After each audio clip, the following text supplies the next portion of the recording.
Only 2 states in the entire country voted unanimously across every county for the same presidential candidate. Trump won all the counties in Oklahoma, and Harris won all the counties in Massachusetts. And when you compare these states side by side, you really start to wonder why people aren't voting for Democrats. The all-Trump state of Oklahoma is 44th in education, 49th in healthcare, 44th in quality of life, and dead last 50th in test scores. And when you look at Massachusetts, they are 1st in education, 2nd in healthcare, 1st in quality of life, and 1st in test scores.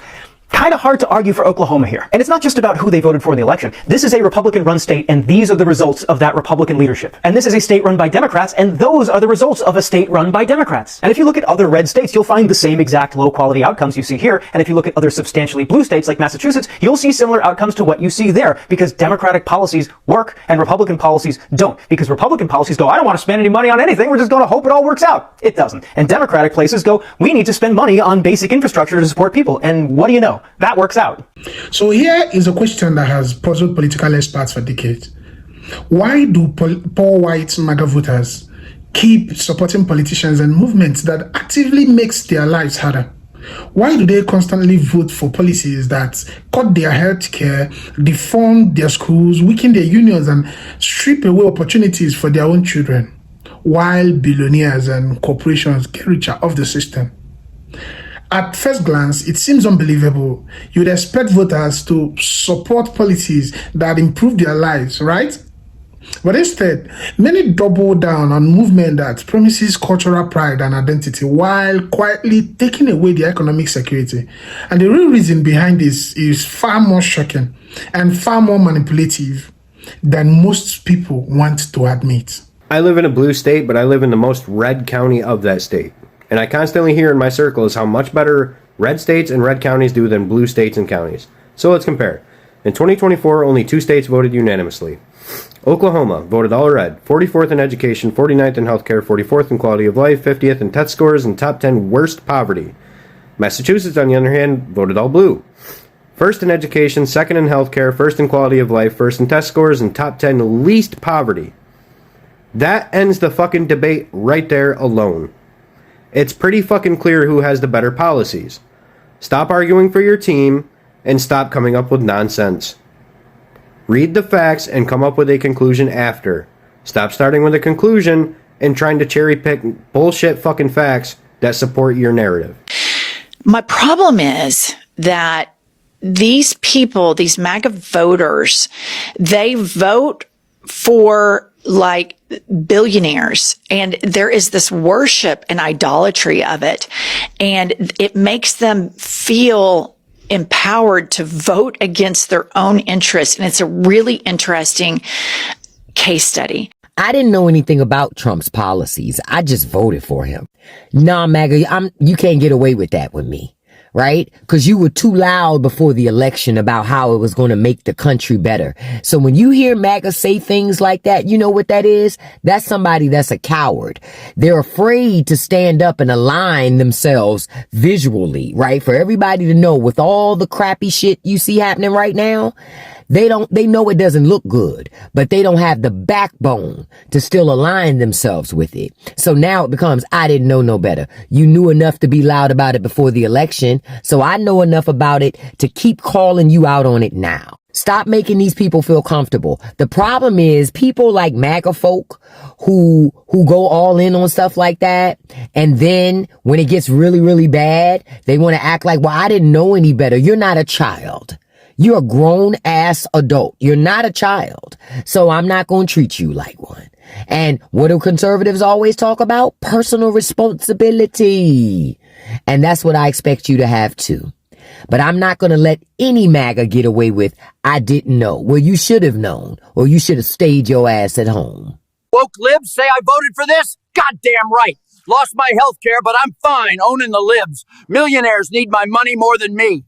I've been thinking a lot about how people, oh my God, look at this. Crazy. I've been thinking a lot about how one of the arguments people use to try and convince conservatives or people who vote against their own interests of like, can't you see the harm that this does to you, and making the argument that they're voting against their own interests, and this idea that like people don't care about something until it affects them. And while this is true to some degree, it's also doesn't quite work as well, I think, for evangelical fundamentalism, because when I grew up in a cult, and it wasn't evangelicalism, but there's a lot of similarities, we were taught that suffering was good, that it was something to even strive for. We had something called indemnity, which it's kind of like this, the idea of penance on steroids.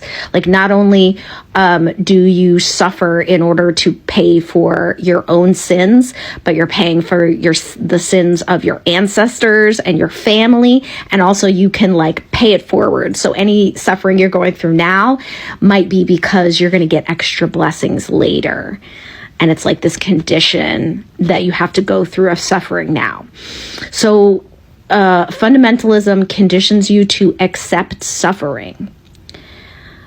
So honestly, I don't see that being a super persuasive argument, at least not at first. Like, there's a certain level of suffering that people have to get to the point where they say it's not worth it. But the underlying, the overall ideology, part of it is this conditioning so that you normalize your own suffering, your own submission, right? And it's bad.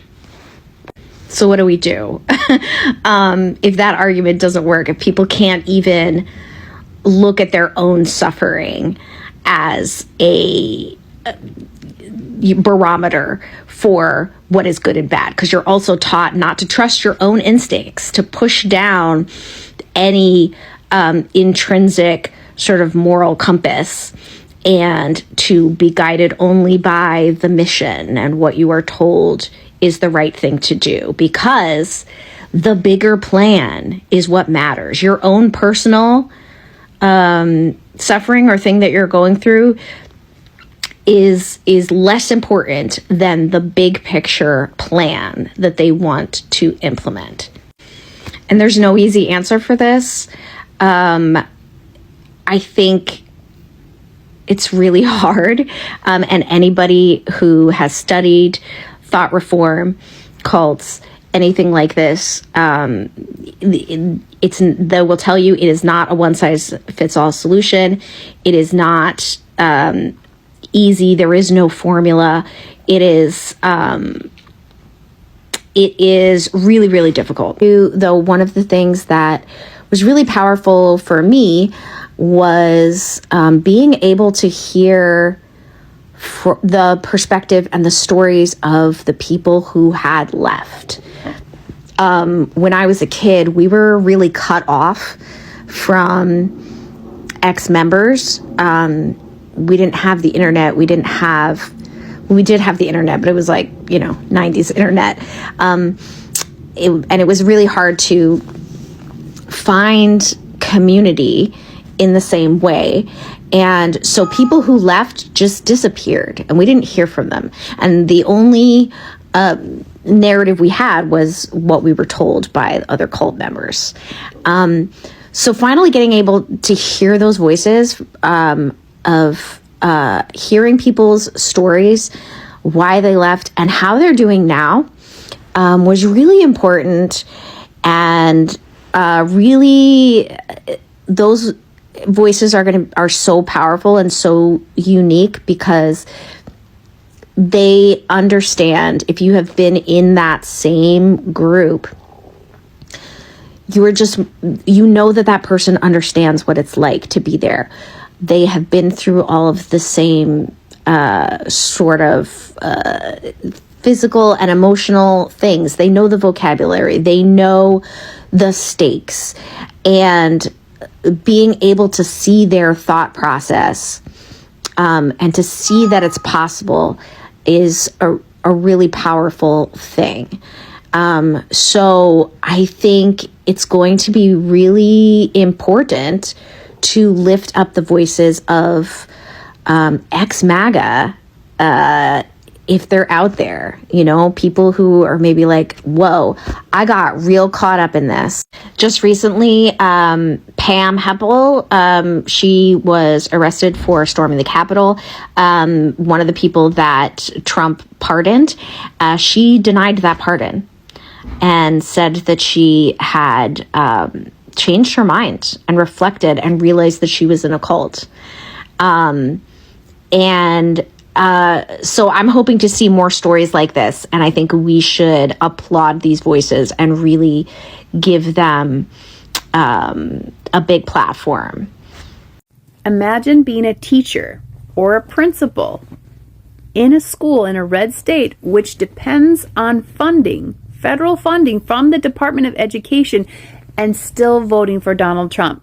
What am I talking about? Watch. CNN analysis found the 15 states that most rely on federal funding for its public schools in 2022 all voted for Trump. And I voted for President Trump. I mean, you're an educator. You didn't vote for Trump eliminating federal funds. No, I did not vote for that. I voted for President Trump to make America first again. If we have You fell for a slogan. cuts, then that's going to mean bigger classroom sizes. I would lose teachers, first and foremost. It's devastating. I don't think that anyone in our county wants to cut our school funding. I don't think that anyone voted for that. Do you mind if I ask who you voted for in the election? I voted for Donald Trump.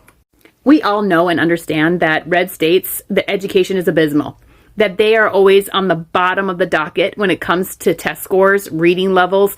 They are horrible. And here we have two educators that know that their states, their schools depend on federal funding, depend on them, yet they didn't bother to do the basic research of what their candidate was going to do. They fell for a slogan. Instead of listening to all the times Trump said he was going to get rid of the Department of Education, that he was going to go after LGBTQ people, that he was going to get rid of DEI, that he was going to do all of these things, and looking at the bills that have been happening in red states, instead of actually doing the minimal bit of research, they fell for a slogan and thought, well, I never thought that this would happen. So I guess these red states are just going to have to pick themselves up by the bootstraps, right? Because they voted for this and now they're getting what they voted for. All my love. We are all severely underestimating the amount at which white women have the capacity to participate in the patriarchy, misogyny, racism, bigotry, xenophobia, completely uninfluenced by their husbands and their fathers. There may be some white women that decided to vote for Donald Trump just because their husbands did, or they were intimidated, or they felt like their life was threatened if they didn't do so. But I'm telling y'all, the majority of women that voted for Donald Trump did it because they wanted to, and nobody was going to tell them otherwise. I grew up around these women. Okay, these women have just as much resentment towards minorities and immigrants as their husbands do. This is the same kind of women that are complaining about how many minorities are attending the public school that their child is attending. These are the same type of women that think that the reason they ended their own pregnancy was justified, and every other woman that wants to end her pregnancy is just doing it because she's selfish and slutty. 54% of white women voted for Donald Trump. Not every single one of them did that because their husband convinced them to do it. The vast majority of them did that because they wanted to. Hi, I worked in conservative media for 8 years, and working there for so long and seeing how they operate turned me liberal and then eventually turned me leftist, and I quit my job last week. Yes, I know I have a sunburn. Don't talk about my sunburn, okay? I've got it covered. I know I should have quit sooner, but after September 10th, everything escalated so much, and I ended up quitting on the spot Monday morning by responding to a company-wide email from the CEO, but that's another story. Anyways, there's some things about the conservative media industry that you should understand if you're going to continue to consume it. You're being propagandized and you're being exploited. Even in normal times, there's two goals that conservative media has for how they want their viewers to feel. So that first goal, like I mentioned, is that propagandizing factor. They want you to be so scared of people and things that aren't that scary, like trans people, black people, Muslim people, immigrants, There's no such thing as a demographic of people that commit zero crime. Every group of people that you encounter is going to have a few shitheads in them. It's a fact of nature. It's inevitable. So when a member of one of these communities inevitably commits a crime, they're going to elevate that. They're going to make it look like it's a chronic problem when statistically it really isn't. And I don't want to hear anything about 13% of the population, meaning the Black community, committing 50% of the crimes.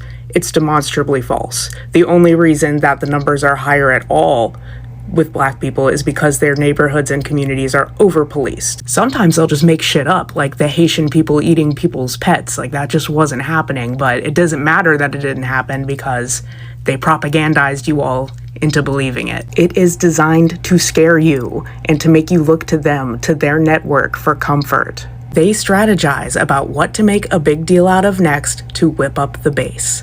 That is the first goal. The second goal is to get the viewers excess money by any means necessary. Have you ever noticed on conservative platforms how like half the ads are for like really scammy products? Trump shoes, Trump coin, supplements that don't work, the world's shittiest pillow, those kinds of things. The reason they try to sell that shit to their viewers is because they know they've already tricked them into voting against their interests. So they figure, why not trick them into buying a shitty Trump teddy bear too? It's shameless and it's obvious. Pay attention to what you're seeing. Pay attention to what they're telling you. Think about what they have to gain from making you hate your neighbor instead of paying attention to the fact that you can't afford your rent, you can't afford a vacation, you can't afford your medicine. Pay attention. Wake up. It's so bad. Listen to me, okay? I was in this. I was inside for 8 years. You are getting scammed. You are getting conned. So all the Trump voters in these states who received SNAP benefits voted against their interests when they voted back the man when he was in office last time, stripped 4 million of them from their SNAP benefits. That's right. He said if you had a home, a job, a little piece of income, that you weren't struggling that much. So he removed a lot of them from the rolls. He also tried to make it harder for them to get utility subsidy. That's until it was challenged. And then eventually his term ran out and Joe Biden put them right back. So how do they thank Joe Biden? They voted back Donald Trump in the office. When you best believe you think you're struggling now, wait till January. Wait till January. I think one of the reasons why so many rural people voted MAGA is if you come to a small town, which my family is largely from, you see it's generations of people who haven't done anything with themselves other than be exactly where they are. So they come for entire people, groups of people, ethnicities of people who have done everything they can to be somewhere else. I would probably be a little bitter and jealous too. And I taught my son this weekend, look around you. You'll be able to pick it out. And if they're going to be so good at picking people out and isolating others, you can turn the energy around. And it's crazy that so many people who would be so against so many things, who would probably benefit from some kind of dental care at least, would be so blind and ignorant to whether or not they would be able to get it or other people could as well. So a Republican woman is in shock because she showed up at the hospital in Florida with an ectopic pregnancy and they told her they couldn't help her because of the law, just like we said that they would. So she was so upset she called the governor because of course when you're in the middle of a medical emergency you want to call a politician, but he didn't pick up the phone. And how many women had their governor's number on speed dial? So after several hours of begging and pleading for them to help her like we said they'd make you do, they finally let her end the ectopic pregnancy before her fallopian tubes burst and she lost all ability to reproduce. And yet, she's trying to blame this on Democrats. But we said that when you showed up at the hospital, they wouldn't ask you who you voted for or what party you belonged to, and they wouldn't ask you what your interpretation of the bill was. They were just going to go by the law. So her care was delayed. I'm very happy she got the care that she deserved, but it was delayed. And there are other women out there whose care is being delayed. And that is putting their lives at risk and their reproductive health care at risk. How do you get someone to vote against their interests? In this election, I've heard a lot said, and it deserves to be said, about misogyny and racism. I mean, that would explain a lot. But you know what it doesn't explain? It doesn't explain why a worker would vote to cut overtime pay. It's like, oh, hey, let me work longer hours for less money. I don't know a single worker who would want to do that. We can be manipulated. I want you to think of a stalker. I want you to imagine a man imagining a life with a woman who's not interested in him and thinking it would be good. The idea of being with a woman who doesn't want to be with you, that's a recipe for misery. But what is going on? He's obviously not relating to the reality. What's he relating to?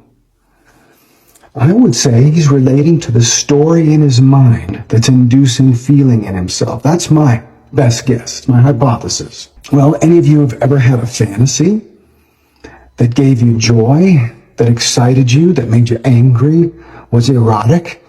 If any of you know that you can feel things based on your imagination, you do understand this.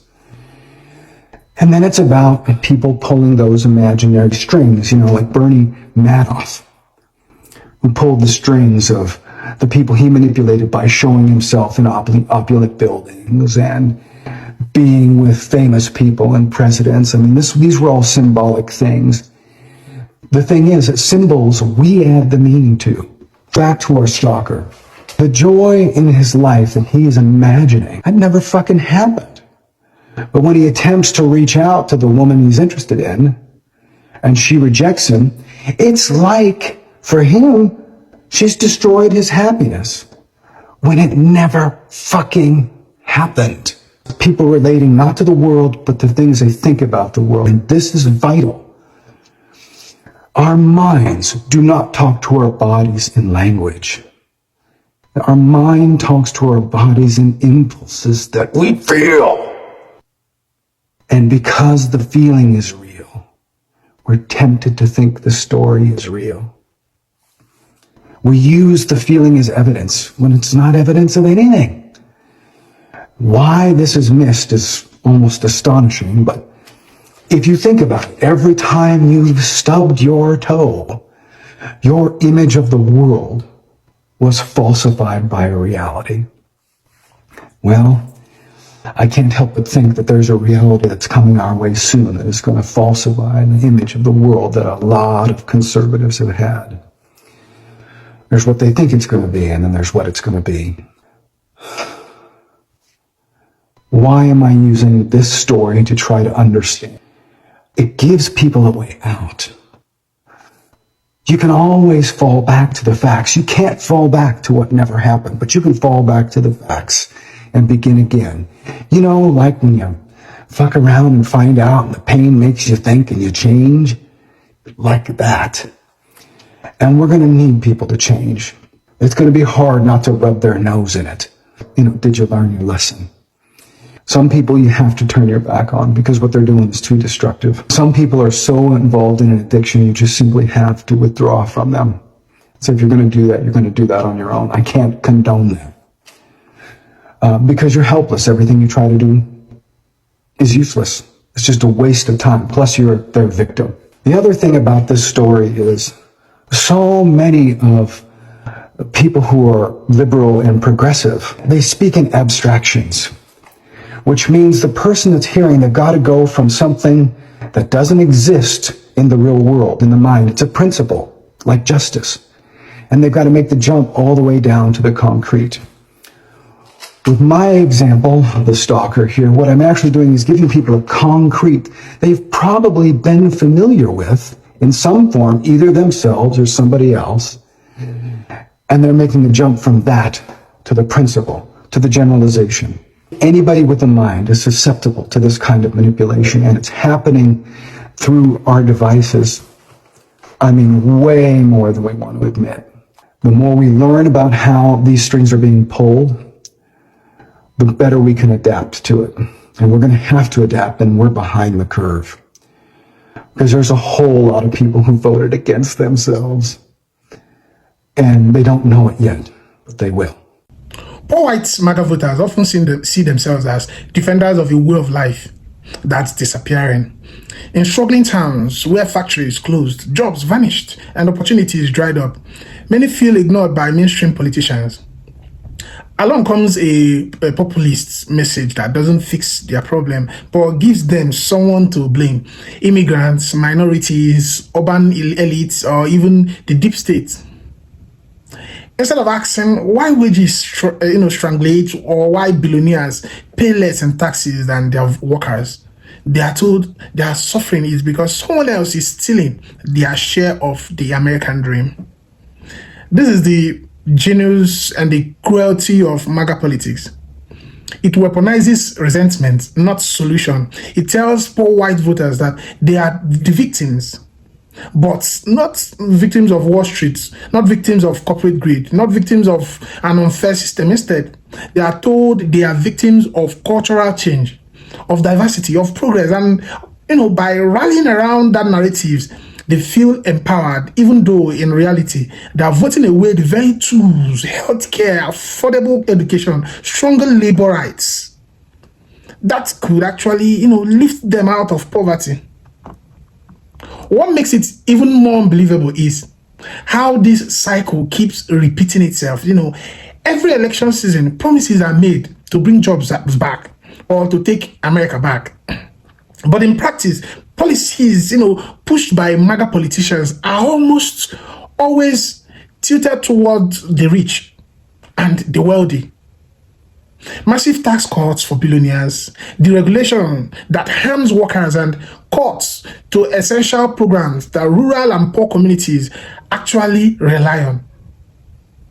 The base is, left cheering for cultural victories like book bans, anti-immigration laws, or anti-immigrant laws, or symbolic attacks on woke culture, while quietly losing ground on basic healthcare, wages, infrastructures, and opportunities. The truth is, this isn't just a political accident, it's a design, it's by design. Divide the working class by race, by religion, by culture, and you prevent them from uniting against the real corporates, the elites, and corporations who plot off division. It's a playbook as old as politics itself, but MAGA has perfected it with modern media, conspiracy theories, and endless outrage cycles. Poor white voters are made to feel like proud defenders of real America, but in reality, they are foot soldiers in a war that only benefits the top 1%.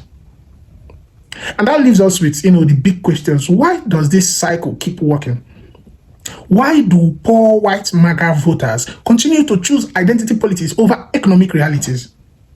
Is it pure loyalty, fear of change, or just clever manipulation by, those in power? Now, here is, where I want to hear from you. Do you think poor white MAGA voters are being tricked, or do they actually know what they are voting for? Is this really about economics at all, or is it about protecting an identity and way of life that feels threatened? And most importantly, what would it take to break this cycle? Or is it unbreakable? Drop your thoughts in the comments section. I want to hear your perspective on this unbelievable paradox. Tell me what you think. Give me your opinions, and please like the video, share the video, and subscribe. Please do well to subscribe. Thank you guys. I'll see you on my next video. Credit to original creators.